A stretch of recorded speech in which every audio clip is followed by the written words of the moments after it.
Rick Crawford is the congressman from Arkansas. He is also the chairman of the House Intel Committee. Congressman, welcome back. Talked to you last week before the United States got involved in the Israel-Iran war.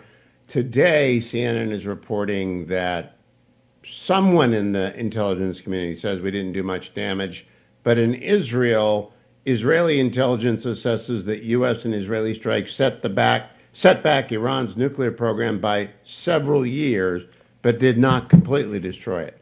What have you heard in your capacity as a member of the Gang of Eight? Well, I would say, first off, I would take Israeli intelligence word for it over CNN, number one. That's just me.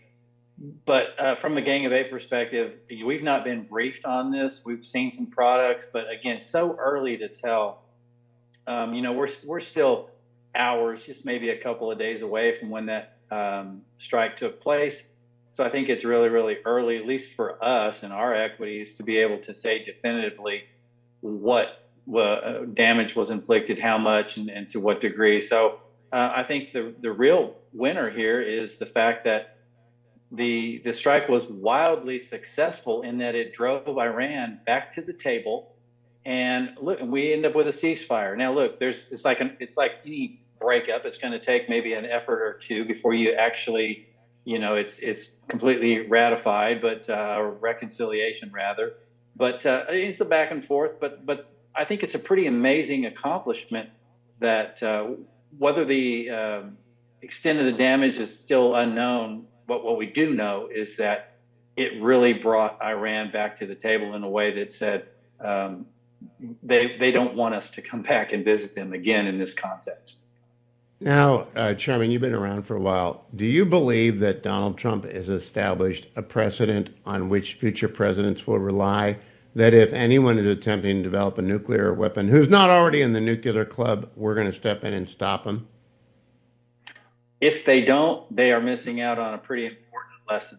I would say that he basically reset American foreign policy as it applies to Iran or any other nation for that matter. As you said, it's not already in a possessing nuclear capability. We're not going to tolerate any more. And that's certainly true in Iran. And that was demonstrated loud and clear. And look, the Iranians got the message, and that's the success story here. Now, Mr. Chairman, are you talking to your staff about talking to the Office of Homeland Security and the Department of Defense about hardening our home front in the aftermath of these attacks from inside Iran against Iran and inside Russia against Russia's strategic assets? I don't want to wake up someday and find these B-2s have been hit by drones that were in a cornfield owned by the Chicoms.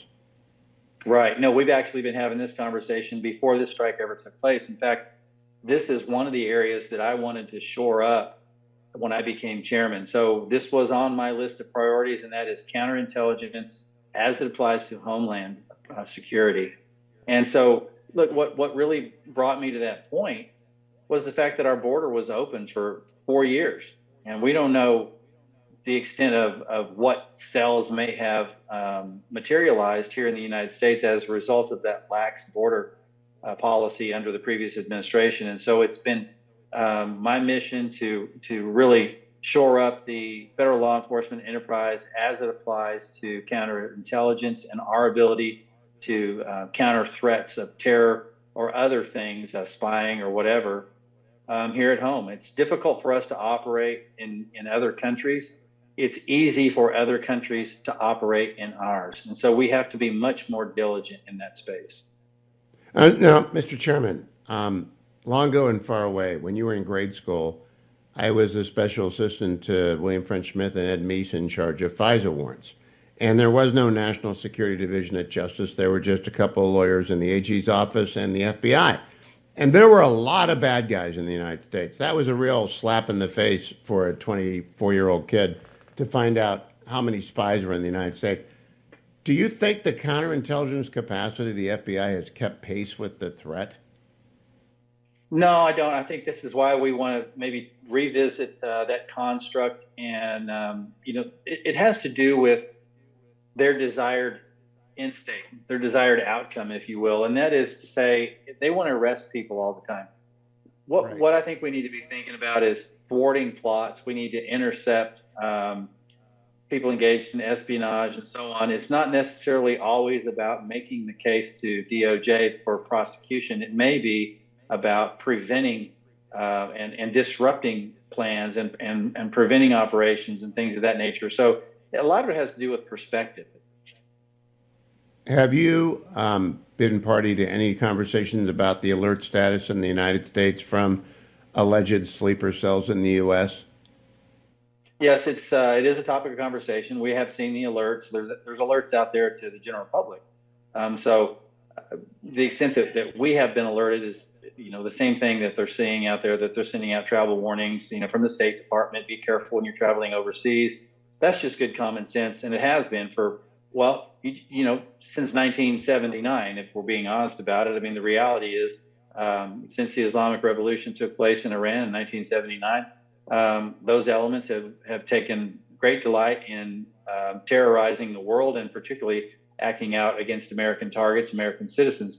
So that's good sound advice when you're traveling, generally speaking. It's particularly relevant now, but it also, I think we need to be careful here at home. That is to say, look, when you're out and about, if you see something, say something doesn't feel right, doesn't smell right, doesn't, you get the spidey senses tingling, trust your instincts. Probably not good to be there. Remove yourself from that position. Be careful in crowded spaces. As you see that it doesn't take much. Look at New Orleans back in January. It doesn't take much to inflict great harm. And it's not necessarily that they're trying to kill a whole lot of people in one single attack. It's mostly they're trying to get into, this is almost a psyop. A lot of these terrorist attacks are psychological operations that are designed to have an impact on our economy, to create social upheaval, and to really make us fear being out and about. And that's one of the things that it's our open society is a huge blessing, but it's a challenge, and it's also an opportunity for folks outside of our country to exploit. So, last question, Mr. Chairman. You've been studying in the Iranian mullahs for a long, long time, and now you're chair of Intel. How brittle is that regime? And when would you expect the aftershocks of the pummeling that they have taken over the past, 2 weeks to surface? I would say that the evidence of how brittle that regime is can be probably exemplified by the fact that they launched a strike against American targets in Qatar, but not before they notified us that they were doing so that their people could see that they were retaliating. That was done for effect. That was also a psyop. That was done to impact the population in Iran, to say we're still in charge and we're still capable of responding. Because what they didn't want to see was the everyday Iranians go, look, our leadership's weak, our regime is weak. This is the time we need to seek regime change. So they took that, and this is just my opinion. I think they took that measure as much as anything to show the Iranian people that they were still in charge.